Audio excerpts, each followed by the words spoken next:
ప్రకాశం జిల్లా దర్శిపట్నం పరిధిలోని పడమటి బజార్లో ఉన్న శ్రీ అంకమ్మ తల్లి దేవస్థానం ఆవరణంలో ఉన్న శివాలయంలో శ్రీ సహస్ర సహితి శివలింగ అభిషేకాలు సోమవారం అంగరంగ వైభవంగా నిర్వహించబడ్డాయి. ఈ కార్యక్రమంలో ఆలయ పూజారి సుబ్రవర్మ శర్మ నేతృత్వంలో వేద మంత్రోచ్చరణల మధ్య శివలింగాలపై పవిత్ర జలాలతో అభిషేకాలు నిర్వహించారు. భక్తులు అధిక సంఖ్యలో పాల్గొని భక్తి శ్రద్ధలతో పూజలు చేశారు. ఇక పూజారి సుబ్రవర్మ శర్మ మాట్లాడుతూ ప్రతిరోజు ఉదయం 5 గంటల నుండి 9 గంటల వరకు అభిషేకాలు నిర్వహిస్తాం. భక్తులు స్వయంగా శ్రీ సహస్ర శివలింగానికి అభిషేకాలు చేసుకోవచ్చు. కార్తీక మాసంలో శివారాధన ఎంత పుణ్యప్రదమైంది అని తెలిపారు. ఈ సందర్భంగా ఆలయ ప్రాంగణం ఓం నమశివాయ నినాదాలతో మారుమోగింది.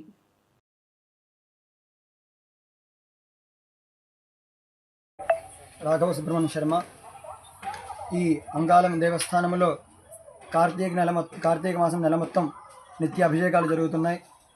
ఈ అభిషేకం విశిష్టం ఏంటంటే సహస్రలింగాలు, దాంతోపాటు మనకి అమ్మవారు కూడా ఉంటారు, శ్రీచక్రం అమ్మవారు కూడా ఉంటారు.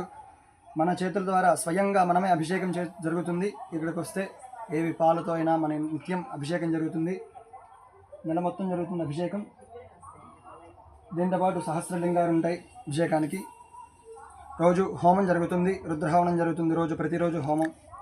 దాంతోపాటు ప్రతి సోమవారం ఏదో ఒకటి విశిష్టంగా వ్రతమని, హోమాలని, అభిషేకాలని ఉంటాయి ప్రతి సోమవారం. ఈ 4 సోమవారాలు ఏదో విశిష్టం జరుగుతుంది.